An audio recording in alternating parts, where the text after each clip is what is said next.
Kapayapaan po mga giliw naming mga taga-subaybay. Maraming salamat sa ating Panginoon Diyos sa patuloy na pagbibiyaya sa atin ng ating buhay at kalakasan. At gaya po ng patuloy naming ipinapanalangin sa ating Panginoon Diyos na sana'y magamit natin ito sa patuloy pang pagsubaybay upang malaman natin ang banal na kalooban ng Diyos ukol po sa atin ng mga tao. At ito po ay pawang nasusulat sa banal na kasulatan. At inihahatid sa inyo ng programang ito na ang Kabanal-Banalan.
Ako po ang inyong lingkod, kapatid na Benanan.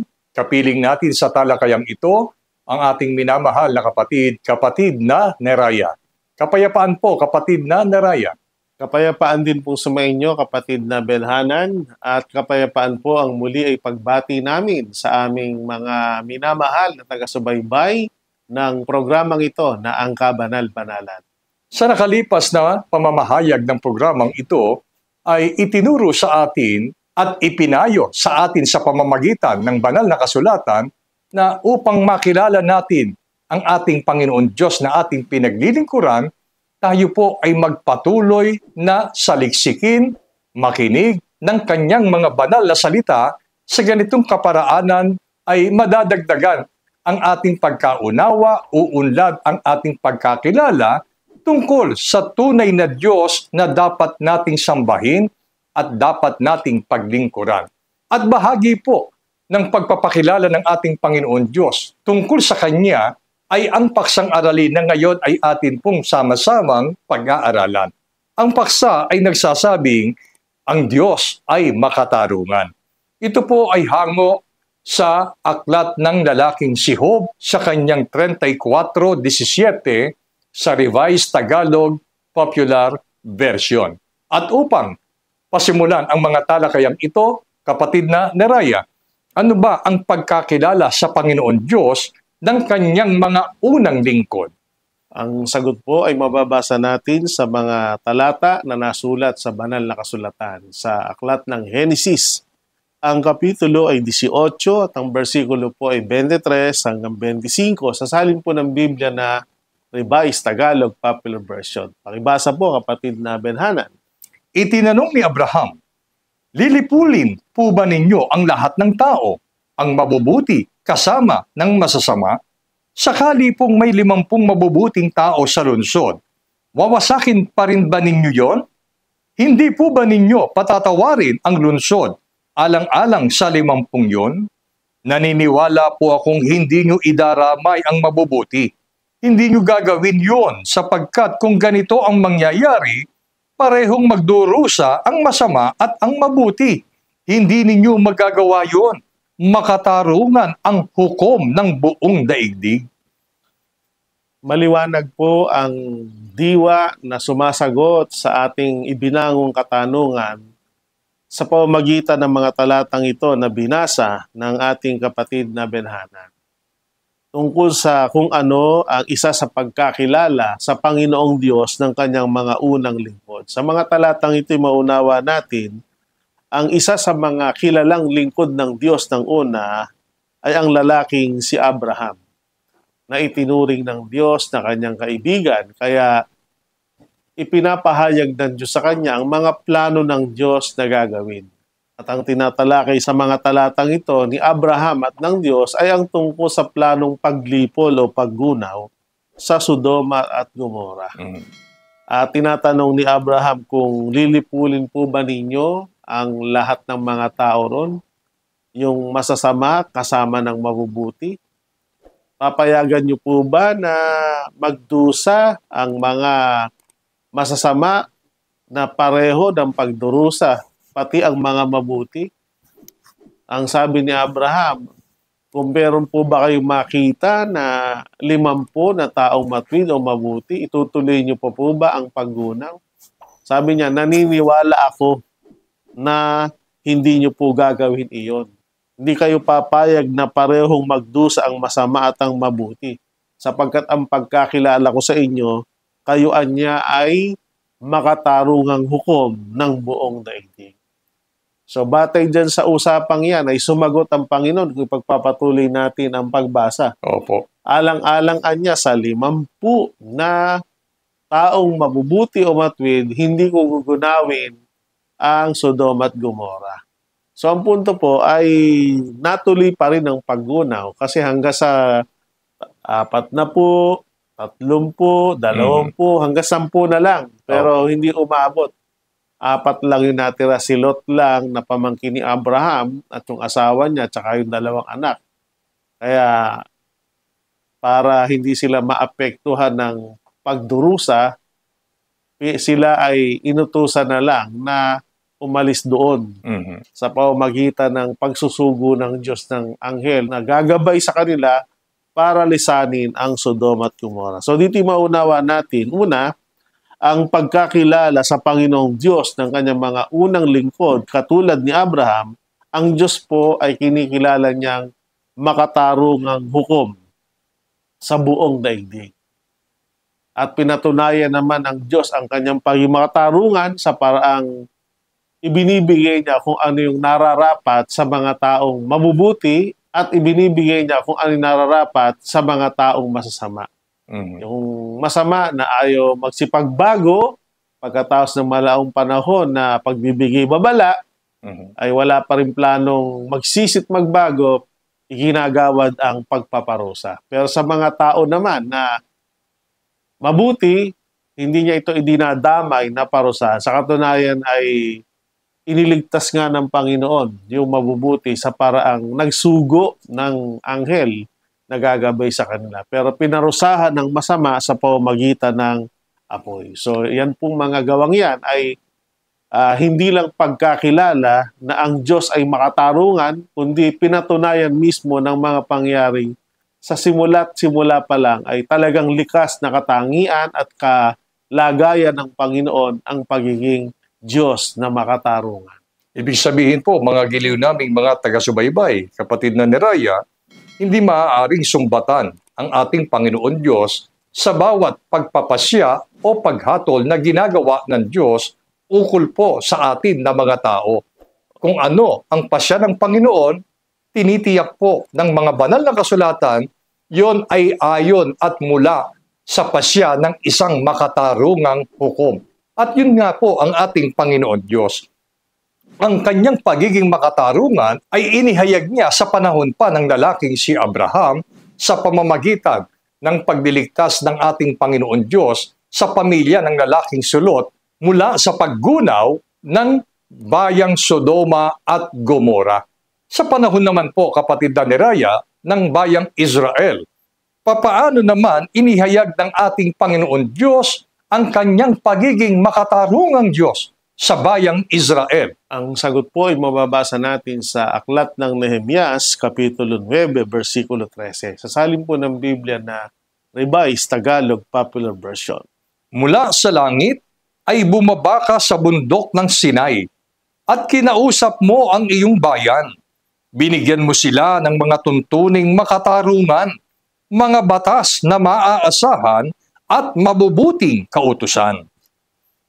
Hindi lang sa panahon ni Abraham napakilala at nakilala ang Diyos ay makatarungan. Kahit sa pag-iral ng unang nakilalang bayan ng Diyos, sa makatindbagay ang bansang Israel ng una, ay inihayag din ng Diyos ang kanyang pagiging makatarungan. Gaya ng sinasabi sa talatang ito, mulaan niya sa langit, ang Diyos ay bumaba sa bundok ng Sinai. Kinausap niya ang kanyang bayan sa pamamagitan ni Moises. At mula doon ay binigyan mo sila niya ng mga tuntuning makatarungan, mga batas na maaasahan, at mabubuting kautusan. So yung bagay po na ito ay naghahayag ng pagiging makatarungan ng Diyos sa buong bayang Israel. At ang unang paraan para makilala nila ang Diyos ay makatarungang Diyos, mula nga sa langit, bumaba siya sa bundok ng Sinai. Kinausap niya ang bayang Israel at ang kinatawa ng bayang Israel upang makipag-usap sa Diyos ang lalaking si Moises. At ibinigay ng Diyos kay Moises para sa kapakanan ng bayang Israel ang tatlong mahalagang bagay na binanggit. Ano-ano yan? Sabi sa talata, pinagkalooban mo ang bayang Israel ng mga tuntuning makatarungan. Binigyan mo ang bayang Israel ng mga batas na maaasahan at ang ikatlo, mabubuting kautusan. Na yung tuntuning makatarungan, mga batas na maaasahan, at mabubuting kautusang binigay ng Diyos, yun ay pasimulang mga gawa ng Panginoon para ipakilala ng Diyos ang kanyang sarili na siya po ay Diyos na makatarungan. Ayun po. Kasi alam nyo, mga giliw naming mga taga-subaybay, sa panahon pa lamang ng unang bayan ng Diyos, ang bayang Israel, ay ipinakilala na ng Diyos at inihayag niya ang kanyang pagiging makatarungan sa pamamagitan ng pagbibigay ng mga tuntuning makatarungan, mga batas na maaasahan at mabubuting kautusan. Kung minsan, sa panahon po natin ngayon, ito yung tila ayaw ng tao na para bagang ang Diyos na nagbigay ng kautusan, na naghahayag ng kanyang pagiging makatarungan, ang dating sa tao ay parang wala namang katarungan ng Panginoon. Bakit? Sumasagi kasi sa isip at namamayani sa puso ng tao na mas gusto nilang gawin kung ano yung gusto nilang gawin. At pagka andyan na yung batas ng Panginoon, para bagang nasisikil na sa kanila yung kanilang kalayaan na gawin ang gusto nila ayon sa kanilang sariling katwiran. At dahil doon, sa ganung uri ng kaisipan, parang sinasabi nila na ang Diyos ay hindi makatarungan. Ito po ay taliwas sa ipinakilala ng lalaking si Moises. Si Moises, tinanggap niya ang mga utos, ang mga palatuntunan, ang mga batas na mula sa makatarungang Diyos. Dahil dyan, kapatid na Neraya, ano po ba ang ilan sa mga halimbawa ng mga tuntuning makatarungan, mga batas na maaasahan at mabubuting kautusan na ibinigay ng Diyos sa bayang Israel? Ang lahat ng yan ay nasulat po sa aklat ng Exodo. Ang kapitulo ay 20, ang versikulo 12 hanggang 17, sa salin po ng Biblia na Tagalog, Popular Version. Igalang ninyo ang inyong ama't ina. Sa gayoy mabubuhay kayo ng matagal sa lupaing ibinigay ko sa inyo. Huwag kayong papatay, huwag kayong mangangalunya, huwag kayong magnanakaw, huwag kayong sasaksi sa di katotohanan laban sa inyong kapwa. Huwag ninyong pag-iimbutan ang sambahayan ng inyong kapwa, ang kanyang asawa, mga alila, mga baka, asno o ang anumang pag-aari niya. Narito po ang mga ilang halimbawa ng sinasabing mga tuntuning makatarungan, mga batas na maaasahan, at mga kautosang mabubuti na naghahayag para makilala ng mga tao, lalo na ng unang mga mamamayan ng bansang Israel, ang pagiging makatarungan ng ating Panginoong Diyos. At gaya ng ating narinig, mayroong, kung isusumaryo po natin, may mga dapat gawin at mayroong mga hindi dapat gawin. Para umiral yung katarungan. Halimbawa, bilang mga anak, ang una-una niyang iniutos ay igalang mo niya ang iyong ama't ina. Tama lang po yun, makatarungan yun. Opo. Na dapat ang mga anak ay marunong gumalang sa kanilang mga magulang. At bukod sa yan ay utos na makatarungan, pag ginawa mo yan, hindi ka lang nakasunod sa utos ng Diyos, kundi ikaw rin ang mapagpapala ng ginawa mo. Sapagkat yan anyang utos na may pangako, ang epekto anyang ng pagiging magalang sa ama't ina ay mabubuhay ka ng matagal sa ibabaw ng lupa. Pangalawa, huwag ka anyang papatay. Makatarungan yan. Dahil kahit ikaw mismo, ayaw mo na ikaw ay pinapatay. Kaya huwag ka rin papatay. No?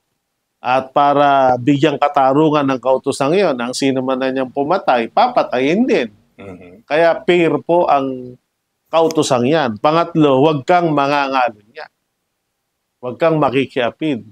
Yan din po yung makatarungan. Dahil halimbawa, kung ikaw ay may asawa na, ay hindi dapat na magkaroon ka pa ng bawal na relasyon. Sapagkat kung sa'yo naman gagawin yun ng asawa mo, hindi ba ikaw din naman ay masasaktan na yung asawa mo ay magkakaroon pa ng other woman o other man? Kaya yung ayaw mong gawin sa'yo, huwag mong gawin sa kapwa mo. Yun ang makatarungan. Kaya kung ayaw mong maranasang niloko ka ng iyong asawa, huwag mo rin lolokohin yung asawa mo. At ang gawang pakikiapid o pangalan niya ay gawang pandaraya yun sa asawa.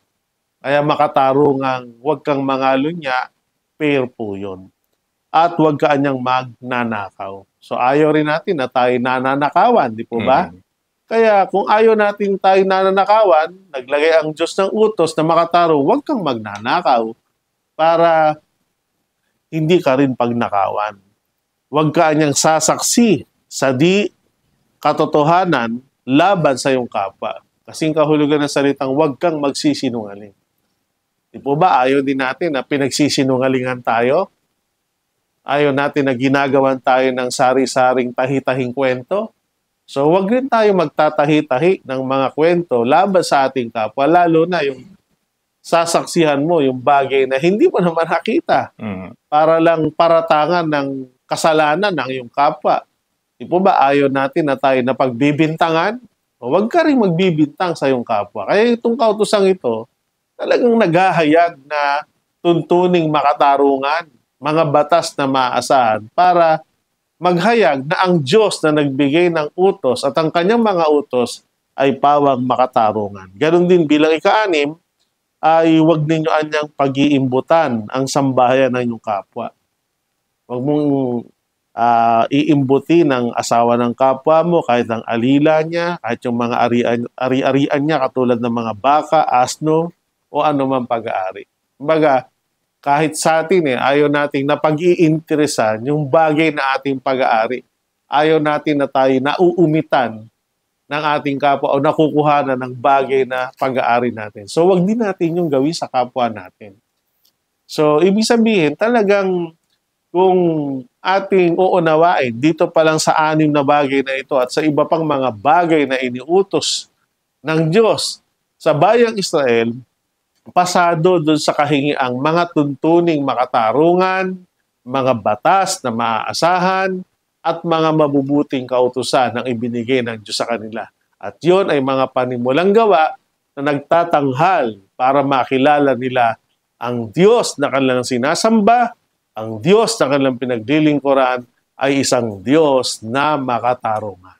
Yun po, mga minamahal naming mga taga-subaybay, ang tangi lamang mag-iisip na ang Diyos ay hindi makatarungan sa panahon na ibinigay niya ang mabubuting kautosang ito sa bayang Israel ay yaong mga taong ibig lumabag sa kung ano ang kalooban ng Diyos.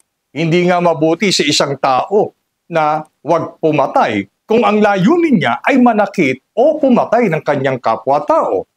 Magiging iba ang dating sa isang tao na ang kanyang hanap buhay ay pagnanakaw, sapagkat yun ay pipigil sa kanya upang siya ay magpatuloy na nabubuhay at makuha ang kanyang pangangailangan sa buhay na ito at ibang mga bagay pa.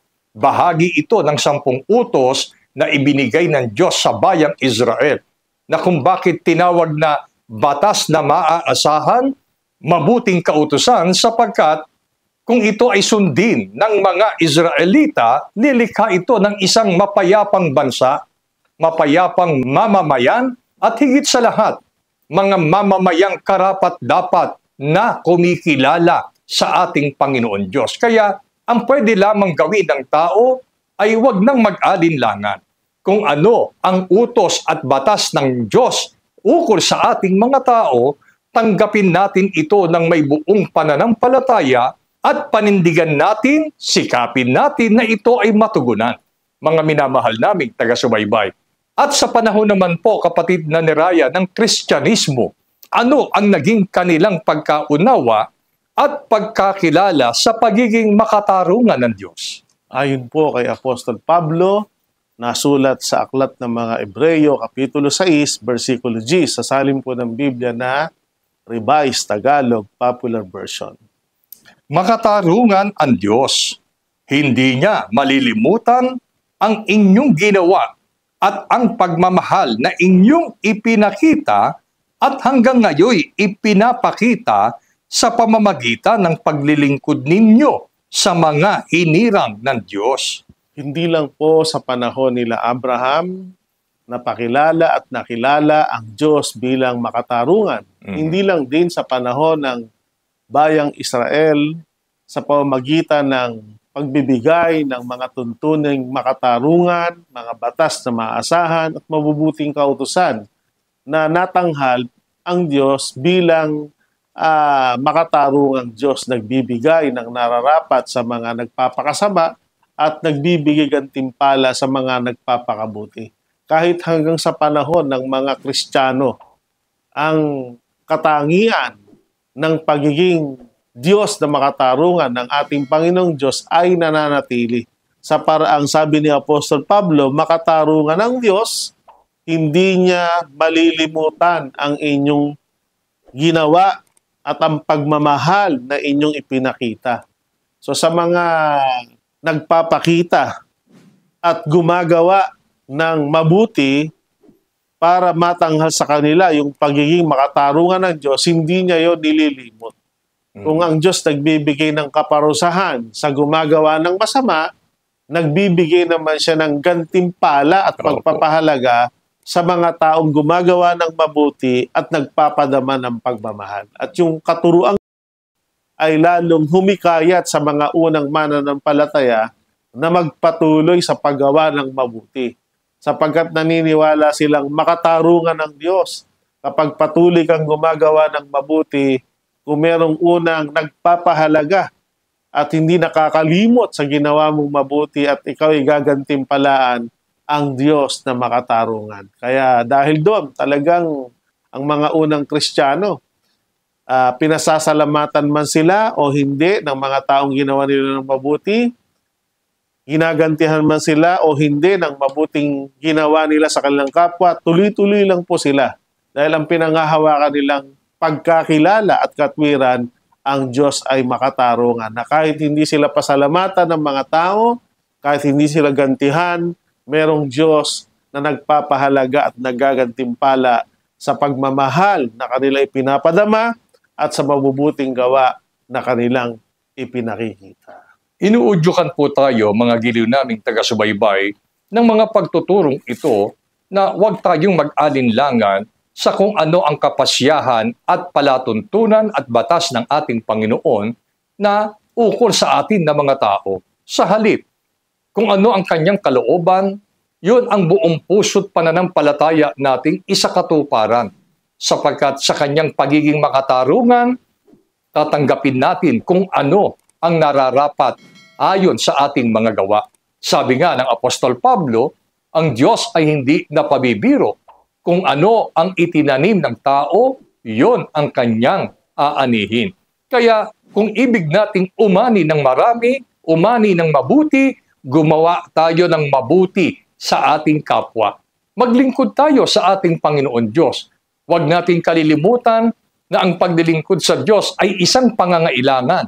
At ang tamang pagkakilala sa ating Panginoon Diyos ay magbubunsod sa atin bilang mga tao upang lalo natin siyang mahalin, kilalanin, dahil dito'y paglilingkuran natin siya, mga mahal naming taga-subaybay.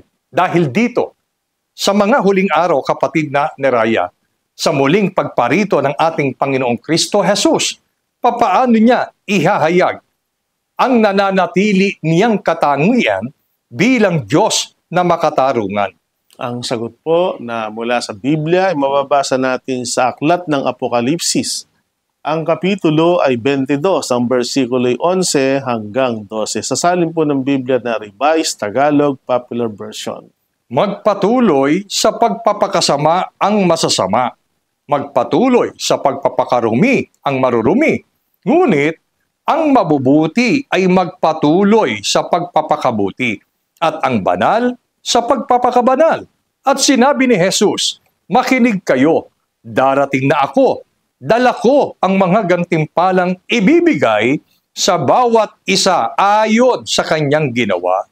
Sa mga talatang ito na binasa ng ating kapatid na Benhanan ay muli maunawa natin, ito ay nagpapahayag ng mga salita ng Panginoon tungkol sa kanyang muling pagparito.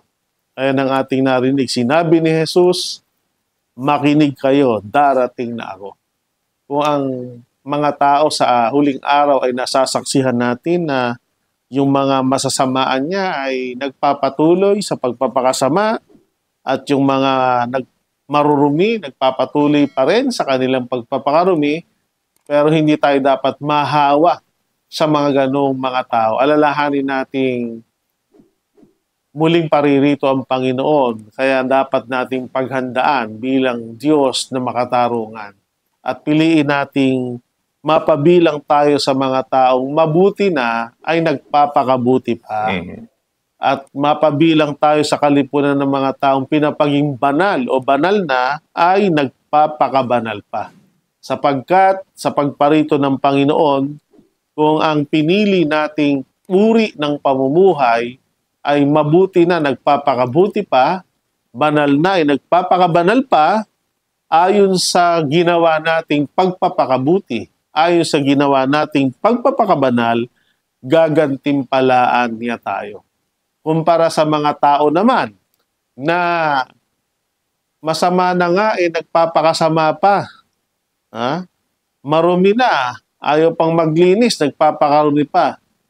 Ibibigay ng Diyos ang nararapat batay sa kanilang ginawang masama. Kaya sa muling pagparito ng Panginoon, ito ay pagbibigay gantimpala sa mga taong nagpakabuti, pagbibigay kaparusahan naman sa mga taong nagpakasama.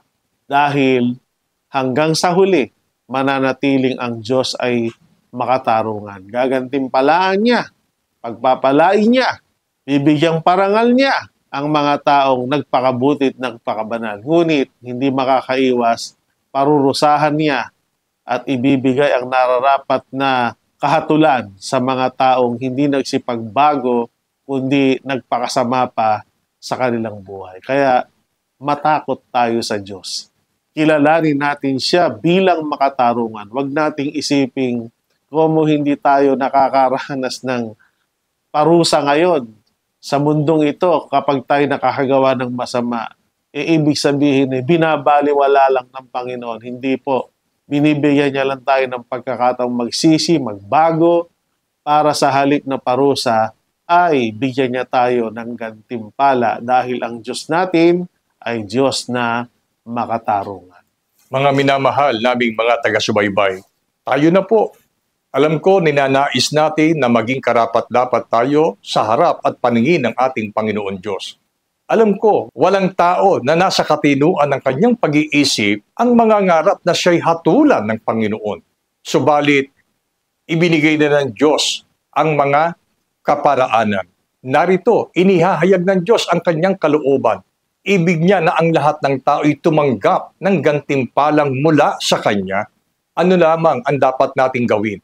Tanggapin natin na mayroon tayong bahagi sa gantimpalang ipagkakaloob ng Diyos. Alin yung bahagi ng tao? Sikapin natin na magbago ng paraan ng ating pamumuhay. Huwag nang dumating yung panahon na gustong-gusto na nating magbago pero hindi tayo makapagbago sapagkat yun ang nasusulat sa Biblia. Kung ikaw ay abutan sa pagpapakarumi, lalo ka pang magpapakarumi.